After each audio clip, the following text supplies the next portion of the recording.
انسان تو ہے کیا؟ تجھے ناز کس بات پہ ہے؟ ما غرک بربک الکریم، تجھے کس چیز نے مغرور کیا ہے؟ تیرے پاس ہے کیا؟ دولت، حسن، جوانی، اقتدار، صحت، وہ چیز تو بتا کہ جس میں تجھے ناز ہے۔ اس کی توفیق کے بغیر تو ایک قدم نہیں چل سکتا، تو سانس نہیں لے سکتا، تو پھر ناز کس بات پہ، غرور کس بات پہ ہے؟ اور اسی کا در چھوڑ کے بھاگ گیا جس نے تجھے زندگی دی، اسی کی دہلیز سے بغاوت کر گیا جس نے تجھے تخلیق کیا، اسی کے حکموں کو توڑ رہا ہے جو تجھے زندگی کی ساری بہاریں بہم پہنچا رہا ہے۔ 5 مرتبہ آواز آتی تھی، حی علی الصلاۃ، حی علی الفلاح، آجا نیکی کی طرف، تو نے کبھی پرواہ نہیں کی۔ لیکن صبح جب اٹھتا ہے تیرا رزق بند نہیں ہوا ہوتا، تجھے ناشتہ اسی طرح ملتا ہے، تجھے آکسیجن تازہ ملتی ہے، تجھے نعمتیں نصیب ہوتی ہیں۔ بتا کائنات میں کوئی ایسا بھی ہے جس طرح تیرا رب ہے؟ ما غرک بربک الکریم، وہ شے کون سی ہے جس نے تجھے کریم رب سے غافل کر دیا؟ تو آجا پلٹ کے۔ تو اس آیت کریمہ میں بھی اسی عنوان کو موضوع سخن بنایا گیا، یا ایھا الذین آمنوا اتقوا اللہ، اے ایمان والو اللہ سے ڈر جاؤ۔ اللہ سے ڈرنا اس مفہوم میں ہے کہ بندہ ڈرتا ہے کہ مالک کہیں ناراض نہ ہو جائے، وہ روٹھ نہ جائے، میری زندگی کا سارا حسن اس کی رضا سے ہے، اور اگر وہ روٹھ گیا تو میرے پلے رہے گا کیا؟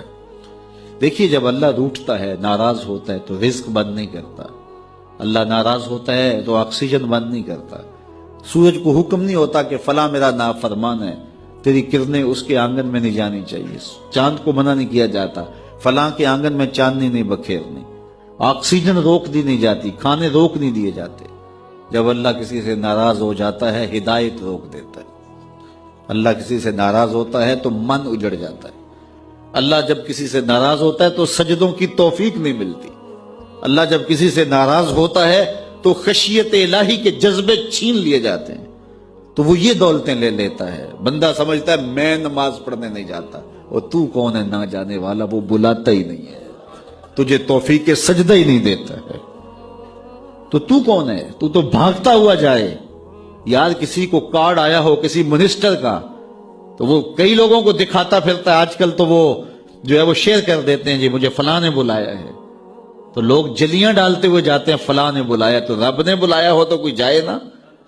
اور میاں تجھے اس نے پھر بلایا ہی نہیں، تیرے سے ناراضگی ایسی ہے کہ تیرے کانوں سے آواز تو ٹکرائی ہے لیکن تیری روح تک نہیں پہنچی، اس نے روک دیا راستے میں۔ اللہ فرماتا ہے کہ ہم ان کے کانوں میں پردے ڈال دیتے ہیں، ان کی آنکھوں پہ پردے ڈال دیتے ہیں، ان کے دل پہ پردے ڈال دیتے ہیں۔ تو بندہ کہتا ہے میں نہیں پڑھتا، تو کون ہے نہ پڑھنے والا؟ وہ تمہیں بلاتا نہیں، اس قابل نہیں سمجھا گیا، کیونکہ تو نے اس کے حکموں سے منہ موڑا، اس کی فرما برداری کو چھوڑا، تو پھر اس نے بھی تجھے راندہ درگاہ کر دیا، اور بھٹکتا پھر سویر سے لے کر شام تک کس کس کو سلوٹ کرتا ہے، لیکن تجھے توفیق نہیں ہوگی اس کی حضور سجدہ ریزی کی۔ اگر کوئی نماز نہیں پڑھتا، کوئی سجدہ ریزیاں نہیں کرتا، اللہ کے حضور جھکنے کی اگر کسی کو عادت تھی تو وہ مت سمجھے کہ میں نہیں کرتا۔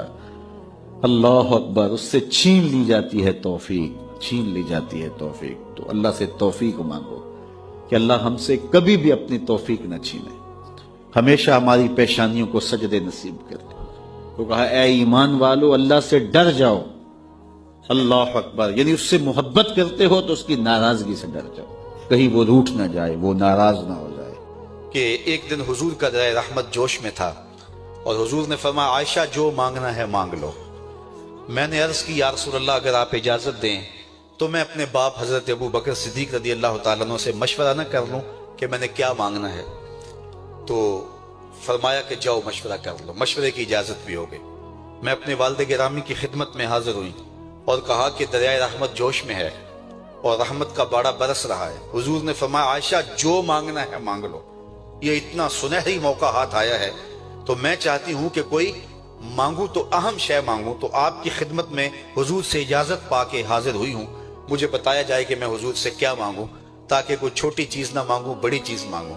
تو حضرت ابو بکر رضی اللہ تعالیٰ عنہ نے فرمایا کہ بیٹا حضور سے جا کے کہنا کہ معراج کی خلوت خاص میں اللہ نے آپ سے جو راز کی باتیں کی تھی ان باتوں میں سے ایک بات بتا دو۔ مانگا بھی تو علم مانگا، اور عائشہ میرے سے وعدہ کرو جو حضور بتائیں مجھے بھی آ کے بتانا ہے۔ ام المومنین حاضر خدمت ہو گئیں،